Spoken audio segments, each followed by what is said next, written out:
میاں یہ دنیا فرمایا میرے حضور نے آخرت کی کھیتی ہے، سحری کے وقت اٹھو، آنسو بہاؤ، تخم عمل ڈالو اور لوڈی کرو، جڑی بوٹیاں اگنے لگ جائیں گی تمہارے عمل کے بعد بھی، کھیتی بونے کے بعد بھی۔ تم نے بویا کچھ تھا لیکن حسد کی جڑی بوٹی، حقد کی، نفرت کی، بغض کی، کینے کی، آؤ ذرا ان جڑی بوٹیوں کو بھی کاٹیں، نکالیں، سب کچھ پیش کر کے پھر کسی آندھی سے بھی ڈریں۔ شیطان نفس بعض کا سارا بنا ہوا کھیل گوا دیتا ہے۔ بلعم بن باورا کی مثال ہمارے سامنے، بنی اسرائیل کا مستجاب الدعوات ولی تھا، ہاتھ پھیلا کے دعا مانگتا، منہ پہ ہاتھ بعد میں پھیرتا، قبولیت پہلے ہو جاتی، اتنا مقبول تھا لیکن بھٹک گیا۔ پھر اسی کے بارے میں قرآن نے کہا مثلہ کمثل الکلب، اس کی مثال کتے کی مثال ہے، زبان لٹک گئی، زمین چاٹتا تھا۔ اس لیے میاں صاحب بولے پڑھنے اتے مان کرین تے نہ آکھی میں پڑھیا، او جب مار کا ہاتھ صداوے متا روڑ دے وے دودھ گڑیا۔ جب تک یہ یقین نہ ہو کہ میرا انجام کیا ہے اتنی دیر تک دھڑکا لگا رہے۔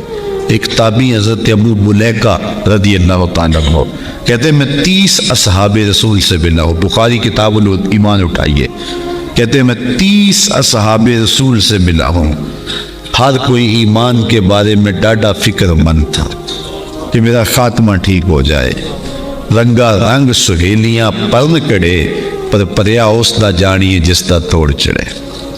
اس لیے یہ تھوڑی زندگی اللہ نے مجھے دی ہے، آپ کو دی ہے، یہ اس کی امانت ہے، یہ کتنی بڑی دولت اس نے ہمیں دی ہے، اس کا شکر ادا کرو کہ سینے میں اسلام کا چراغ ہے۔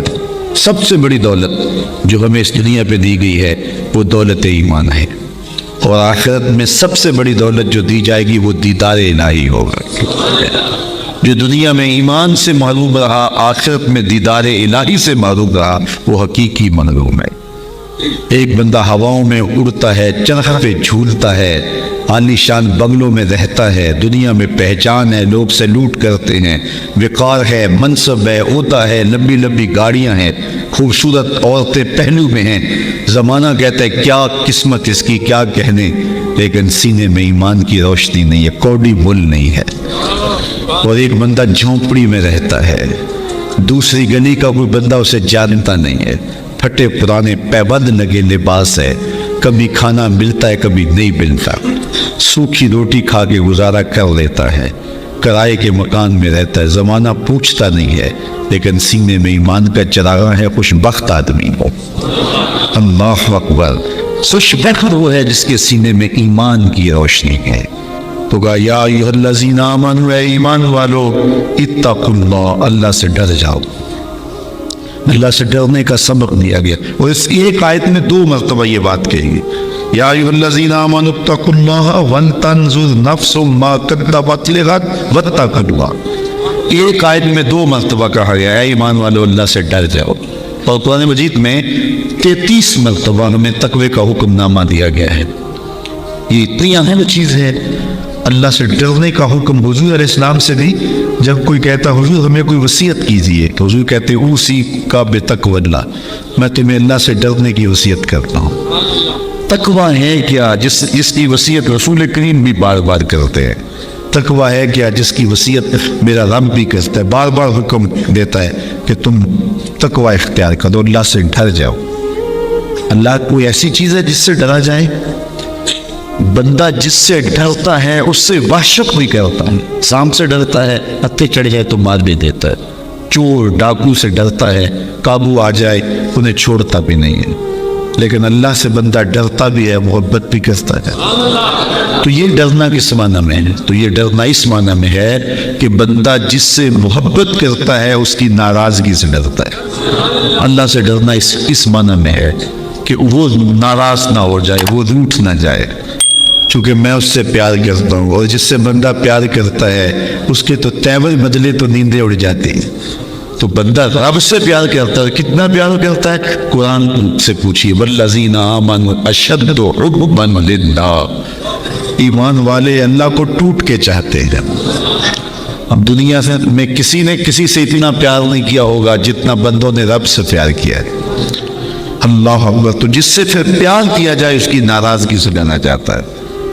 تو پھر ناراضگی سے بچنے کے لیے اس کے حکموں کو توڑنے سے بچا جاتا ہے. اللہ سے ڈرنے کا مطلب یہ ہے اس کے احکام بجا لائے جائیں. اللہ سے ڈرنے کا مطلب یہ ہے اس کی نافرمانیوں سے بچا جائے. جن کاموں سے روکا ہے رک جایا جائے, جن کاموں کا حکم دیا ہے بجا لائے جائیں. یہ ہے اللہ سے ڈرنے کا مفہوم. تو کہا ہے ایمان والو اللہ سے ڈر جاؤ, یہ تقوی اختیار کرو. ویسے تقوی کے بارے میں تو اتنا کچھ لکھا علماء نے, یہ الگ مضمون ہے, لیکن دو ایک بات ہے. بعض نے کہا تقوی یہ ہے کہ نیکی کرنے کے باوجود بھی ڈرا جائے کہ پتہ نہیں نیکی قبول ہوئی ہے یا نہیں. نیکی کرنے کے باوجود بھی یہ کیفیت ہو. بعض لوگ نیکی کر کے پھول جاتے ہیں, اور کسی نے 2 نمازیں زیادہ پڑھ لی تو بے نمازیوں کو حقیر سمجھنے لگ جاتے ہیں. نیکی کرنے کے بعد پھولنا نہیں ہے, نیکی کرنے کے بعد بھی خوف رہے پتہ نہیں قبول بھی ہوئی ہے. حضرت عمر عید کے دن رو رہے تھے. کسی نے کہا آج تو خوشیوں بنا دے رہا ہے. کہا مجھے نہیں پتا میرے روزے قبول ہوئے ہیں یا کہ نہیں. حضرت بایزید بستامی کو ایک بڑھیا نے کہا حضرت ایک مسئلہ پوچھنے آئی ہوں. کہا پوچھئے. کہا میرے گدھے کی دم اچھی ہے یا آپ کی داڑھی اچھی ہے؟ ایسا مسئلہ کوئی مجھے پوچھے پھر جانے کہاں پائے. لیکن بایزید بستامی رو پڑے. کہا بڑھیا تیرے سوال کا جواب میرے پاس نہیں ہے, ابھی تو مجھے پتہ ہی نہیں ہے کہ میرا ماجرا کیا ہے, یہ تو مرنے کے بعد ہی بتا سکتا. حضرت بایزید کا انتقال ہو گیا. بڑھیا کو خواب میں ملے. اس نے کہا میرا سوال اسی جگہ پہ کھڑا ہے. ہاں اللہ کا شکر ہے میرا خاتمہ ایمان پہ ہو گیا. تیری داڑھی, تیرے گدھے کی دم کو میری داڑھی سے کیا نسبت ہے؟ تو بڑھیا نے کہا بتاؤ آپ کے رب نے آپ کے ساتھ کیا سلوک کیا؟ تو حضرت بایزید کہتے ہیں جب میں مالک کے حضور پیش ہوا تو مالک نے پوچھا ہے بوڑھے بتا میرے پاس کیا لے کر آیا ہے؟ 72 سال کی عمر میں انتقال ہوا تھا. تو آواز آئی ہے بوڑھے بتا میرے پاس کیا لے کر آیا ہے؟ تو بایزید بستامی کہتے ہیں میں نے جواباً عرض کی مالک بادشاہوں کی چوکھٹ پہ فقیر آئے ہیں تو شہنشاہ یہ تو نہیں پوچھا کرتے کیا لے کر آئے ہو. شہنشاہ تو فقیروں کو یہی پوچھتے ہیں کیا لینے آئے ہو. تو میں لے کر تو کچھ نہیں آیا, تیری رحمت کا سوالی بن کے آیا ہوں. تو اللہ نے بغیر حساب کے میری مغفرت فرما. تو جب تک یہ یقین نہ ہو کہ میرا انجام کیا ہے, دھڑکا تو لگا رہے, مومن کی زندگی ہے. تو کہا نیکی کرنے کے باوجود بھی ڈرتا رہے پتہ نہیں قبول ہوئی ہے کہ. اللہ اکبر. حضرت کعب احبار یہ تابعین ہیں لیکن انہوں نے حضور کو دیکھا ہے. حضور کو دیکھنے والا صحابی ہوتا نا, لیکن انہوں نے حضور کو دیکھا بھی ہے لیکن پھر بھی تابعی ہے. کیوں؟ اس لیے کہ یہودیوں کے بہت بڑے عالم تھے, احبار تھے, اور حضور علیہ السلام کی ملاقات ہوئی, زیارت ہوئی, لیکن ایمان نہ لائے. پھر حضرت عمر فاروق کے دور میں انہوں نے اسلام قبول کیا. تو حضور کو دیکھا بھی ہے لیکن صحابی نہیں, تابعی ہیں. لیکن پچھلی کتابوں کے عالم بھی تھے اور دین متین کے عالم بھی ہوئے, تو صحابہ ان سے مسائل بھی پوچھتے تھے. تو ابن عمر نے کہا اے کعب احبار یہ قرآن میں جو بار بار تقوی کا لفظ ہے اس کا کیا مطلب ہے؟ تو حضرت کعب احبار کہنے لگے کہ کبھی تم ایسی وادی سے گزرے ہو جہاں خاردار جھاڑیاں ہوں؟ تو انہوں نے کہا ہاں کئی مرتبہ گزرا ہوں. کہا کیسے گزرے ہو؟ کہا میں دامن سے بیٹھ لیا, کوئی کانٹا میرے دامن سے الجھ نہ جائے. کالا فضا کا تقوی, کہا تقوی بھی اسی کا نام ہے. دنیا سے یوں گزرا جائے کہ کوئی گناہ سے دامن آلودہ نہ ہونے پائے. جگہ جگہ جھاڑیاں ہیں, جگہ جگہ کانٹے بھری گناہوں بھری جھاڑیاں ہیں, دعوتیں گناہ دیتی ہیں, توجہ کھینچتی ہیں, دل کھینچتی ہیں, لیکن بچ بچ کے نظریں بچا کے گزر جایا جائے. یہ ہے تقوی. دنیا میں رہ کر بھی دنیا سے بچا جائے. دنیا کے ترک کرنے کا نام کمال نہیں ہے, دنیا میں رہ کے دنیا کی خرابیوں سے بچنے کا نام کمال ہے. کمال اس مرغابی کا ہے جو پانی میں رہتی بھی ہے لیکن پانی کو پروں میں جذب بھی نہیں ہونے دیتی. صوفیہ فرماتے ہیں دنیا میں ایسے رہو جس طرح کشتی پانی میں رہتی ہے, پانی میں رہتی ہے لیکن پانی کو اپنے اندر نہیں آنے دیتی. کشتی میں پانی رہے تو خیر ہے, خود بھی ترے گی اوروں کو بھی ترائے گی, لیکن اگر پانی کشتی میں آ گیا تو کشتی اور اس کے سواروں کو لے ڈوبے گا. کہا دنیا میں تم رہو, دنیا تمہارے اندر نہ رہے. اللہ اکبر. اگر دنیا تمہارے اندر آنے پھر پلے بچے گا کچھ نہیں. من نظر الی الدنیا نظرت اخرج اللہ تعالی من قلبہ نور الیقین والزہد. جو دنیا کو محبت کی نظر سے دیکھتا ہے اللہ اس کے دل سے تقوی کا نور کھینچ لیتا ہے. پھر اس کے سجدے رسمی رہ جاتے ہیں, اس کی نمازیں دکھاوے کی رہ جاتی ہیں, پھر اس کے سارے اعمال بس رسمی رہ جاتے ہیں. پھر نہ سجدے کی لذت باقی بچتی ہے, نہ رکوع اور قیام کا لطف باقی رہتا ہے. پھر سب کچھ اس کی تقریر, اس کا واعظ, اس کا سننا, اس کا سنانا سوائے رسم کے اور کچھ نہیں ہوتا. تو دنیا سے محبت نہیں کیجیے گا. میرے حضور نے فرمایا کن فی الدنیا کانک غریب او کعابر سبیل. دنیا میں ایسے رہو جس طرح کوئی اجنبی مسافر رہتا ہے یا پھر کوئی سڑک عبور کرنے والا گزرتا ہے, دائیں بائیں سے دیکھ کے سڑک عبور کر جاتا ہے. فرمایا میری اور دنیا کی مثال ایسے ہے جس طرح کوئی مسافر گزر رہا تھا, راستے میں شجر سایہ دار آ گیا اور وہ چند لمحوں کے لیے سستانے کے لیے رک گیا اور پھر منزل کی طرف چل پڑا.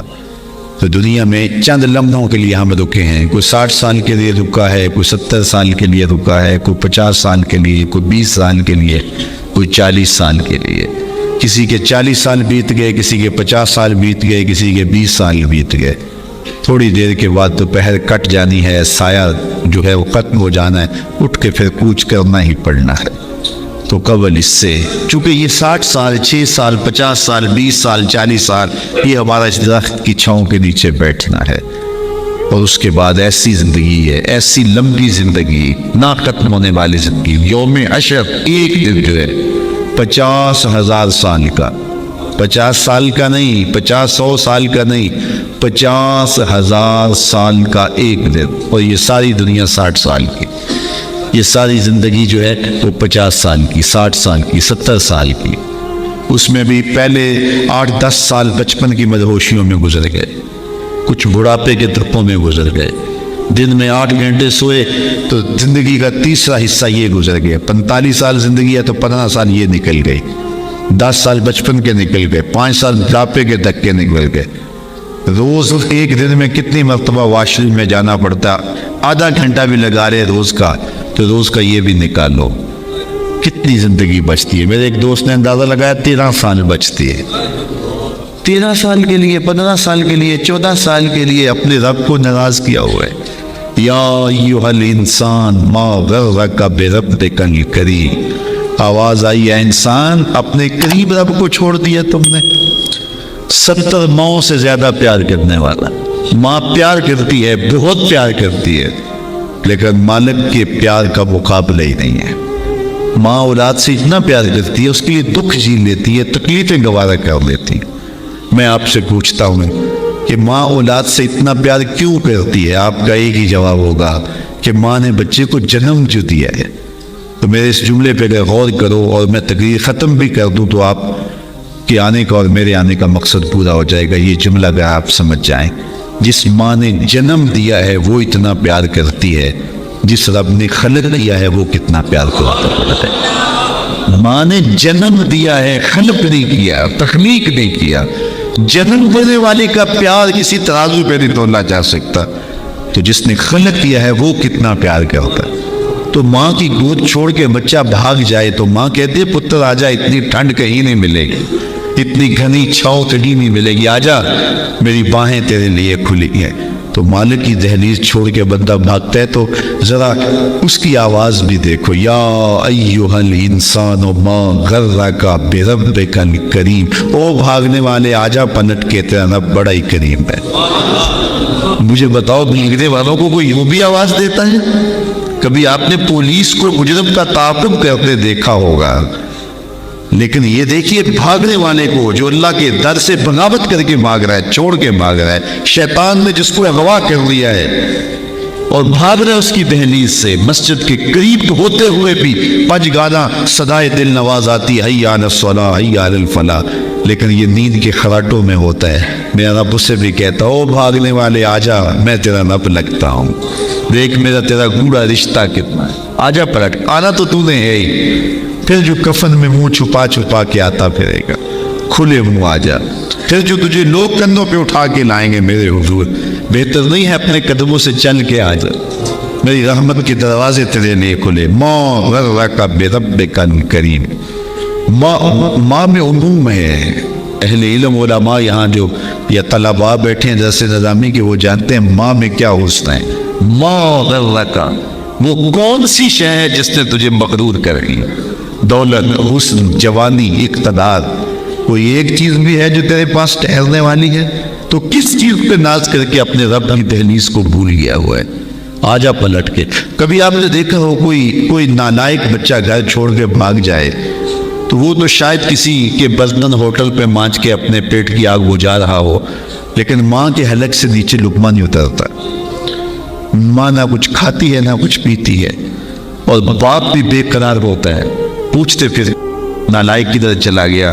اخبارات میں اشتہار چھپتے آپ نے بھی دیکھے ہوئے، اس نام کا بچہ، رنگ سانولا، لباس اس طرح کا، وضاحت ایسی، اٹھنے بیٹھنے کا سٹائل یہ، اتنے دنوں سے گھر سے گم ہے. اگر کسی کو ملے تو اس نمبر پہ، اس ایڈریس پہ اطلاع کرے، اتنا انعام دیں گے. اور نیچے لکھا ہوتا ہے نوٹ، اگر وہ خود پڑھے تو واپس آ جائے، سے کچھ نہیں کہا جائے گا. تو میں جب بھی یہ اشتہار پڑھتا ہوں تو میری نظر اس آیت پہ رکتی ہے. رب بھی کہہ رہا ہے یا ایھا الانسان ما غرک بربک الکریم. او بھاگے ہوئے انسان، آجا پلٹ کے، تیرا رب کریم ہے، کچھ نہیں کہے گا. آجا پلٹ کے، اس کی رحمت کے دروازے کھلے ہیں. مجرم جب بھاگتے ہیں تو واپس آتے ہوئے وہ ڈرتا ہے کہ کیا سلوک ہوگا، لیکن یہ دہلیز ایسی ہے، مجرم بھاگ گیا ہے، اس کی رحمت آوازیں دے رہی، آجا آجا پلٹ کے، میری رحمت کے دروازے کھلے ہوئے ہیں. اور پھر اتنا کرم ہوتا ہے، اتنا کرم ہوتا ہے، جب بندہ اس کے حضور واپس آتا ہے اللہ گناہوں کو بدل کے نیکیوں میں تبدیل کر دیتا ہے. کتنی کرم نوازیاں ہیں. تو کتنا بد نصیب ہے جو اس کی دہلیز پہ نہیں آتا. ہم تو مائل بکرم ہیں، کوئی سائل ہی نہیں. راہ دکھلائیں کسے، راہ روے منزل ہی نہیں. جلوائے طور تو موجود ہے، کوئی موسیٰ ہی نہیں. تو اس کی رحمتیں آوازیں دے رہی. یا ایھا الذین آمنوا اتقوا اللہ، اے ایمان والو اللہ سے ڈر جاؤ. ولتنظر نفس ما قدمت لغد، اور ہر جان دیکھے اس نے آنے والے کل کے لیے آگے کیا بھیجا ہے. اصل زندگی آخرت کی زندگی. اس لیے خندق ہوتے صحابہ کو دیکھا تو پیار آیا تو یہی کہا، اے اللہ زندگی تو آخرت کی زندگی ہے، میرے انصار کو بھی بخش دے، میرے مہاجروں کو بھی بخش دے. تو جس کی آخرت ٹھیک ہوئی وہی سرخرو ہے. دنیا بھی ٹھیک ہو، ہم نہیں کہتے دنیا ٹھیک نہ ہو، اسلام دنیا بھی ٹھیک گزارنے کی تلقین کرتا، لیکن ترجیح آخرت کی ہے. لیکن ہم ایسے غافل، ہماری ترجیح دنیا ہے. بل تؤثرون الحیات الدنیا والآخرۃ خیر وابقیٰ. تم جیتی دنیا کو ترجیح دیتے ہو، حالانکہ آخرت بہتر بھی ہے اور دائمی بھی ہے. وہ نہ ختم ہونے والی زندگی ہے، یہ ختم ہو جانے والی، یہ خواب ٹوٹ جائے گا. مجھے بتائیے، آپ میں سے 70-80 سال کے بوڑھے لوگ بھی بیٹھے ہیں، اور 30-35-40 سال کے جوان بھی بیٹھے ہیں، 16-17-18 سال کے نوعمر بھی بیٹھے ہیں. سب مجھے بتائیے جن کی 40 سال یا 50 سال یا 60 سال زندگی گزری، تو وہ بتاؤ کہ کیسے گزری، کتنی دیر لگی؟ تو سب کہیں ایسے ہی گزر گئے، چٹکی میں گزر گئے. یہ کل کی کہانی ہے. ہمیں دیہات کی گلیاں دکھائی دے رہی ہیں، وہ کاغذ کی کشتی، وہ بارش کا پانی، وہ کل کی کہانی ہے. وہ مٹی کے گھروندے، وہ بچپن، ابھی کل کی کہانی، ننھی سی ایک لکیر ہے، اور ہم یہاں آ کھڑے ہوئے. تو میں کہتا ہوں کہ 60 سال گزرتے پتہ نہیں چلا تو آگے 60 سال تو نہیں ہے. 40 سال گزرتے خبر نہیں ہوئی تو آگے 40 سال تو نہیں ہے. تو جب وہ گزر گئے اور ایسے گزر گئے، باقی 2 سانسیں ہیں، یا 2 سال ہیں، یا 20 سال ہے، یا 30 سال ہے، تو وہ بھی ایسے ہی گزر جائیں گے. تو اصل زندگی آخرت کی زندگی ہے جس میں اختتام ہی نہیں ہے. کہتے جنتی جنت میں جا کے ایک ہی خوف، ایک ہی خدشے میں ہوں گے، کہیں موت نہ آ جائے، یہ منظر بدل نہ جائے. اور جہنمی جہنم میں جا کے ایک ہی امید ہوگی انہیں، کاش کہ موت آ جائے تو جان چھوٹ جائے.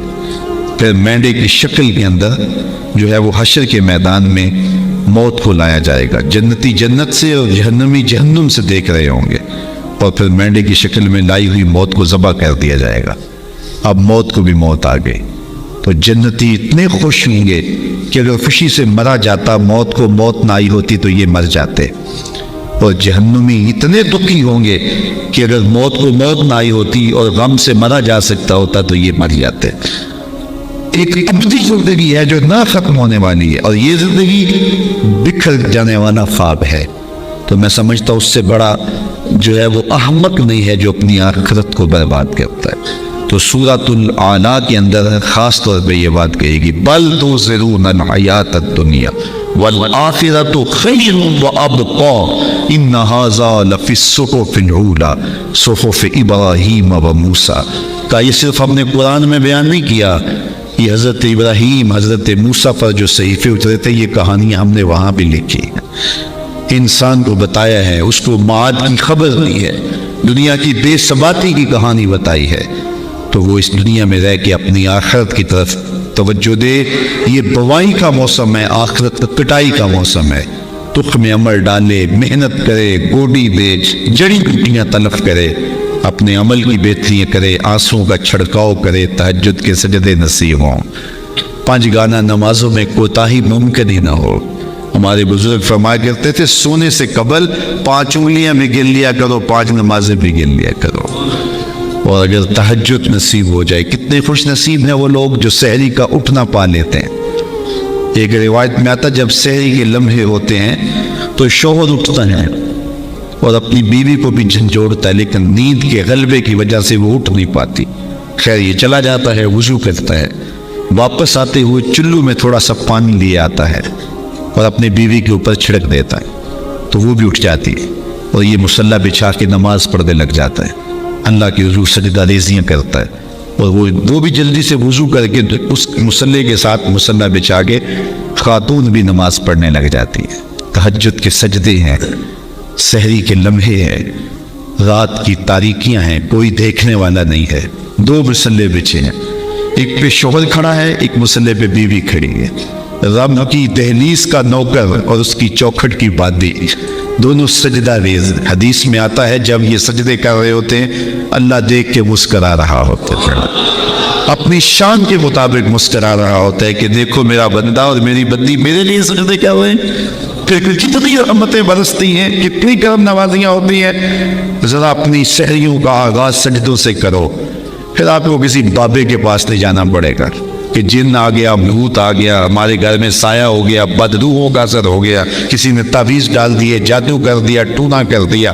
تہجد کے سجدوں سے اپنے مسلوں کو آباد تو کر کے دیکھو، تمہارے گھر پہ چھم چھم رحمتوں کا نزول ہوگا، کرم نوازیاں اتریں گی تمہارے گھر کے اندر، انوار برسیں گے۔ آؤ اس کی چوکھٹ پہ آؤ، اس کی کرم نوازیوں کے رنگ دیکھو کہ وہ کتنے کرم نوازیاں کرتا ہے، پھر رزق کے دروازے بھی کھلیں گے، تمہارے لیے رحمتوں کے دروازے بھی کھلیں گے، سکون اور طمانینت کے دروازے بھی کھلیں گے، اندر سے روشنی پھوٹے گی۔ تہجد کے وقت جب سجدے میں سر رکھ کے کہو گے سبحان ربی الاعلیٰ، تو پھر اندر سے ایسی روشنی پھوٹے گی، اندر بوٹی مشک مچایا اتے جام پھلاتے آئی ہو، پھر کیفیات نصیب ہوں گی، پھر من میں چراغا ہوگا، آؤ اپنے آپ کو مالک کی چوکھٹ پہ لے جاؤ، اس کی دہلیز پہ لے جاؤ۔ تو کہا ہر جان یہ دیکھے اس نے آنے والے کل کے لیے آگے کیا بھیجا ہے۔ پھر کہا واتقوا اللہ، اور اللہ سے ڈر جاؤ۔ پھر دوبارہ وہی تلقین کی، پھر ارشاد فرما ان اللہ خبیر بما تعملون، جو تم کرتے ہو تمہارا رب اس سے باخبر ہے، تم اس کی نگاہوں سے پوشیدہ نہیں ہو۔ آج کہیں لکھا ہوتا نا خبردار کیمرے کی آنکھ دیکھ رہی ہے، تو لوگ سیدھے ہو کے بیٹھ جاتے ہیں، کیمرے کی آنکھ دیکھ رہی ہے۔ کیمرے کی تو لائٹ بھی بند ہو سکتی ہے، اس کا سسٹم خراب بھی ہو سکتا ہے، لیکن جو رب کے کیمرے لگے ہیں وہ سسٹم کبھی خراب نہیں ہوتا۔ کیمرے کی ایک رینج ہے، اس سے آگے نہیں دیکھ پاتا، لیکن مالک کی شان کے ارا زبیبا نملۃ السودا، کالی رات کے اندھیرے میں، کالے پہاڑوں کے سلسلے میں، گہری غار کے اندر چیونٹیوں کے عمیق سوراخ میں جب چیونٹی چلتی ہے تو اس کے ننھے مہین قدموں سے سینہ سنگ کے اوپر جو وہمی اور گمانی لکیر بنتی ہے، تمہارا رب اس کو یوں دیکھتا ہے جس طرح دیوار چین کو دیکھتا ہے۔ اس کی نظروں سے کیا ہماری خلوتیں پوشیدہ ہیں، ہمارے اعمال پوشیدہ ہیں، کیا اس کی نظروں سے ہمارے خیال پوشیدہ ہیں؟ دروازہ مکفل کر کے اگر ہم گناہ کریں گے تو کیا مالک سے پوشیدہ ہوں گے؟ لوگوں سے تو پوشیدہ ہیں لیکن مالک سے پوشیدہ نہیں ہے۔ یہ عقیدہ جب جائے تو بند کوٹری میں بھی جرم نہیں ہو سکتا۔ آپ دیکھتے نہیں ہیں کہ جب دروازے مکفل کر کے بت کے اوپر بھی موٹا کھیس ڈال کے زلیخا بولی ہے تا نگ یوسف اب تو آ جاؤ، اب تو کوئی نہیں دیکھ رہا، تو جناب یوسف نے کہا قال معاذ اللہ، میں اللہ کی پناہ میں آتا ہوں، تو اپنے اس بے جان بت اور مجسمے سے بھی حیا کرتی ہے اور اس کے اوپر بھی جو دیکھ نہیں سکتا پردہ ڈال لیا ہے، اور میں اس سے حیا نہ کروں جو ساتویں کوٹری میں بھی دیکھتا ہے۔ پھر اتنی روشنیاں برستی ہیں، اتنی روشنیاں برستی ہیں کہ گناہ کا تصور بھی محال ہوتا ہے، اور یوسف بھاگتے ہیں تو اللہ دروازے کو کشادہ کرتا چلا جاتا ہے۔ تو آؤ تو اس چوکھٹ پہ تو وہ تو بند کمروں کے ماحول دیکھتا ہے، اس سے تو کوئی چیز پوشیدہ نہیں ہے۔ یہ یقین کر جائے، روح میں جم جائے تو پھر زندگی سنور جاتی ہے۔ اور میں آپ کو ایک اور بات عرض کرنا چاہتا ہوں کہ بطور سنی آپ تو یہ بھی عقیدہ رکھتے ہیں کہ رسول کریم کی نگاہوں سے کچھ پوشیدہ نہیں ہے، تو کیا یہ عقیدہ 3 گھنٹے کے مناظرے کے لیے رکھا ہوا ہے کہ عمل پہ بھی اس کا کوئی اثر ہے؟ اگر عمل پہ کوئی اثر ہے تو پھر بند خلوت کدے میں بھی جرم کرتے شرم آئے کہ رسول اللہ کی نگاہوں سے تو کچھ پوشیدہ نہیں ہے۔ پھر ہماری خلوتیں جو ہے وہ پاک ہو جائیں، ہماری جلوتیں پاک ہو جائیں، ہم رسول اللہ کی نگاہوں سے بھی پوشیدہ نہیں رہ سکتے۔ ان کی نگاہیں دوربین بھی دیکھتی ہے، ہمارے رب کی نگاہیں بھی دیکھتی ہیں، حضور اللہ کی عطا سے دیکھ لیں۔ تو جب یہ عقیدے جم جائیں گے، روح میں اتر جائیں گے، تو زندگی میں نظم پیدا ہو جائے گا۔ جہاں کوئی سیکورٹی نہیں پہنچتی، کوئی عقیدہ نہیں پہنچتا، کوئی جو ہے وہ کیمرہ نہیں پہنچتا، وہاں یہ عقیدہ پہنچتا ہے۔ ان اللہ خبیر بما تعملون، جو تم کرتے ہو تمہارا رب اس سے باخبر ہے۔ مختصر زندگی کی تمام تر لطافتوں کے حصول کے ساتھ گزرنی چاہیے۔ کتنے نوجوان ہیں جنہوں نے اپنی توبہ کو مؤخر کیا تھا بڑھاپے کے لیے، اور آج قبرستانوں میں دفن ہیں۔ آپ جا کے قبرستانوں میں دیکھیں، وہ سوچتے تھے کہ ابھی تو جوانی ہے، جوانی سے لطف اندوز ہو لیں، بڑھاپے میں توبہ کر لیں گے، لیکن بڑھاپا نہیں آیا، موت آ گئی۔ موت تو برحق ہے، یہ تو آ کے رہنی ہے، لیکن بڑھاپا لازمی نہیں ہے کہ ضروری آئے۔ حضرت امام غزالی نے ایک بڑی خوبصورت بات لکھی، فرماتے ہیں معاشرے میں نظر دوڑا کے دیکھو، زیادہ بچے ہیں، زیادہ جوان ہیں یا زیادہ بوڑھے ہیں؟ تو کہا آپ کو بچے زیادہ ملیں گے۔ ہر گھر میں دیکھ لیجئے، بچے زیادہ ہوں گے، جوان ان سے کم ہوں گے، بوڑھے ان سے کم ہوں۔ تو اگر بوڑھے تھوڑے ہیں، جوان زیادہ ہیں، تو غزالی فرماتے پھر بات سیدھی سیدھی ہے، بڑھاپے تک کوئی کوئی پہنچتا ہے، زیادہ جوانی میں چلے جاتے ہیں۔ اور کہا کہ اگر جوانوں سے بچے بھی زیادہ ہیں تو پھر اس کا مطلب بھی سیدھا سیدھا ہے کہ جوانی تک سارے نہیں پہنچتے، بہت بچپن میں چلے جاتے ہیں۔ غرہ کس پہ، ناز کس پہ، غرور کس پہ، تکبر کس پہ؟ تو یہ مختصر زندگی جو اللہ کی امانت ہے، اس کو اللہ کے نام پہ گزارو۔ جو بیت گئی وہ بیت گئی، وہ تو منہا ہوگی زندگی سے۔ ہم اپنی زندگی کے اہداف طے کریں، زندگی کے مقاصد طے کریں، ساری زندگی اس کے گرد سفر کرنی چاہیے۔ کئی لوگ ساری زندگی گزار دیتے ہیں، ان کو ساری زندگی راستے نہیں ملتا کہ جانا کدھر ہے۔ وہ کیوں؟ وَأَضَلُّ السَّبِيلَ، اللہ فرماتا وہ بھٹکے ہوئے مسافر ہوتے ہیں۔ اللہ سے راستہ مانگو، آہستہ چلو لیکن منزل کا تعین کر کے بڑھو، بڑھتے رہو، منزل تمہارا استقبال کرے گی۔ آج مشکل ہے تو کل آسانیاں ہوں گی۔ تو یہ زندگی تیزی کے ساتھ کٹ رہی ہے، لمحہ لمحہ میں اور آپ موت کے قریب ہو رہے ہیں۔ قبل اس سے کہ وہ وقت آئے کوئی حجت باقی نہ رہے، مجھے اور آپ کو اپنی آخرت کی تیاری کی کوشش کرنی چاہیے۔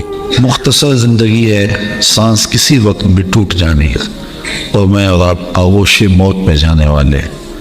قبل اس سے کہ وہ وقت آئے اور پھر ہم پچھتائیں، کاش کی زندگی کو اللہ کے بتائے ہوئے طریقے کے مطابق گزارا ہوتا، پھر پچھتانے سے کچھ فائدہ نہیں ہوگا۔ آج کا پچھتاوا کل کی بہتری کی ضمانت بن سکتا ہے، لیکن کل کا پچھتاوا سوائے حسرت بڑھانے کی اور کچھ نہیں ہوگا۔ اس لیے ہمیں آج اپنی زندگی کے شب و روز کا محاسبہ کرنا چاہیے۔ وقت پر کافی ہے ایک قطرہ بھی آب خوش انگام کا، جل گیا جب کھیت نہ سمی تو پھر کس کام کا۔ میں نے تو کتب تصوف میں پڑھا ہے، دیگر کتب میں پڑھا ہے کہ قیامت کے دن نیکوکار بھی پچھتائیں گے۔ بدکاروں کا پچھتانا تو سمجھ میں آتا ہے کیوں پچھتائیں گے، لیکن نیکوکار کیوں پچھتائیں گے؟ جب وہ اپنے اچھے اعمال کی جزا دیکھیں گے تو پچھتائیں گے، جو چند لمحے ضائع کیے وہ بھی کیوں ضائع کیے، وہ بھی اللہ کی یاد میں گزار دیے ہوتے، اس کے ذکر میں گزار دیے ہوتے۔ تو صاحبو، میرے پاس بھی آپ کے پاس بھی آج موقع ہے، کل نہیں ہوگا۔ تو اس وقت کو، اس فرصت کی گھڑیوں کو، ان لمحوں کو میں اور آپ غنیمت سمجھیں، قبل اس سے کہ توبہ کا دروازہ بند ہو جائے اور پھر پچھتاوا ہو۔ آج اگر تھوڑا سا تدبر کر لیں اور وقت پر ہم اللہ کے حضور حاضر ہو جائیں تو کل کی زندگی بہتر ہو سکتی ہے۔ ایک مجذوب تھا، فقیر تھا، وہ بازار میں کھڑا رو رہا تھا۔ کسی نے اس کو روک کے پوچھا کہ یہاں کیوں رو رہے ہو کھڑے ہو کے؟ تو اس نے کہا کہ میرا پروگرام بنا تھا ان بندوں کی اور رب کی صلح کرواتا ہوں۔ تو کہا پھر کیا ہوا؟ کہا کہ وہ تو مانتا ہے، یہ نہیں مانتا ہے۔ وہ کہتا ہے ان کو لے آ میری چوکھٹ پہ، ایک آنسو سے پچھلے گناہ دھو ڈالوں گا، خطائیں معاف کر دوں گا، بلکہ میرا وعدہ رہا کہ ان کے گناہوں کو بدل کے نیکیوں میں تبدیل کر دوں۔ میں نے ان کو سمجھایا ہے کہ رحمت کا در کھلا ہے، اس کی رحمت کی بارشیں اتر رہی ہیں۔ وہ کہتے ہیں آجو میری چوکھٹ پہ، لیکن یہ ایسے کھوئے ہیں کہ میری باتیں نہیں سنتے۔ مجھے ان کے رویے پہ رونا آ رہا ہے، ان کی قسمت پہ رونا آ رہا ہے کہ ایسے موقع روز ملتے ہیں، لیکن یہ میری بات ہی نہیں سنتے، یہ مانتے ہی نہیں ہیں، یہ میری سنتے ہی نہیں ہیں، اس لیے میں رو رہا ہوں۔ اگلے دن وہی شخص قبرستان کے قریب سے گزرا تو وہی بابا قبرستان میں کھڑا رو رہا تھا۔ اس نے کہا بابا تو بازاروں میں بھی روتا ہے، قبرستانوں میں بھی روتا ہے، آج کیا مسئلہ ہے؟ کہا آج بھی مسئلہ کل والا ہے۔ کہا آج کیا ہوا؟ کہا آج میرا پروگرام تھا ان قبرستان والوں کی اور رب کی صلح کروا دو۔ تو کہا پھر آج کیا مسئلہ بنا؟ کہا آج یہ مانتے ہیں، وہ نہیں مانتا۔ قبل اس سے کہ وہ ماننے سے انکار کر دے، توبہ کا دروازہ بند ہو جائے، سورج مغرب سے طلوع ہو جائے، سانسوں کی ڈوری ٹوٹ جائے، آنکھیں تاڑے لگ جائیں، زبان بند ہو جائیں، ہاتھ اکڑ جائیں، اعضائے بدنیاں مدمحل ہو جائیں، اس سے قبل ہم اپنے رب سے سچی توبہ کر کے اپنی آخرت کی طرف توجہ دیں۔ میں نے جو قرآن مجید سے کلمات پڑھے ہیں ان میں اسی مضمون کو بیان کیا گیا، یا ایھا الذین آمنوا اتقوا اللہ، اے ایمان والو اللہ سے ڈر جاؤ، وَلْتَنْظُرْ نَفْسٌ مَا قَدَّمَتْ لِغَدٍ، اور ہر جان یہ دیکھے اس نے آنے والے کل کے لیے آگے کیا بھیجا ہے۔ حضور فرماتے ہیں جب کوئی شخص فوت ہوتا ہے تو لوگ کہتے ہیں اس نے پیچھے کیا چھوڑا ہے، فرشتے کہتے ہیں اس نے آگے کیا بھیجا ہے۔ میں اور آپ دیکھیں کہ ہم نے آگے کیا بھیجا ہے۔ ہماری اصل کمائی وہ ہے جو ہم آگے بھیج چکے ہیں۔ فرمایا کہ ابن آدم کہتے ہیں مالی مالی مالی، فرمایا اس کا مال وہ ہے جو اس نے کھایا یا پہنا اور پرانا کر دیا، باقی اس کا نہیں، باقی اس کے وارثوں کا ہے، اور یا پھر وہ ہے جو اس نے آگے بھیج دیا، باقی تو بھی کفن بھی میلا نہیں ہوگا کہ بانٹ لیں گے۔ اللہ اکبر، جن کے لیے گناہ کیے، پاپ کیے، وہ تو اپنے ہاتھ سے غسل دینے کو تیار نہیں ہوں گے، وہ تو قمیض بھی پھاڑ کے اتاریں گے۔ میاں صاحب بولے جاندی واری ڈرونا بنے ہو تے ہاتھ نہ لاندے ڈر دے، جاندی واری ڈرونا بنے ہو تے ہاتھ نہ لاندے ڈر دے، جنہ لئی تو پاپ کمائے اج کتھے نہیں تیرے کر دے۔ وہ تو غسل دینے کے لیے تیار، انہیں خوف آتا ہے۔ قبرستان کے اوپر بھی کرائے کے بچے بٹھا دیے، وہ خود قرآن پڑھنے کی توفیق بھی نہیں رکھتے وہاں جا کے۔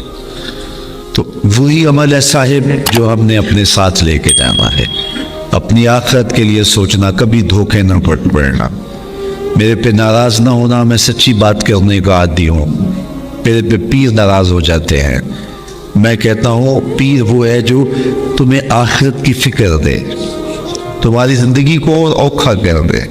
جو کہتا ہے بس ٹھیک آگے ہو تمہیں موج ہی موج ہے، یہ تماشا نہیں ہے، یہ ایک نظام ہے، یہ دنیا ہے، آخرت ہے، اعمال کی جواب دہی ہے۔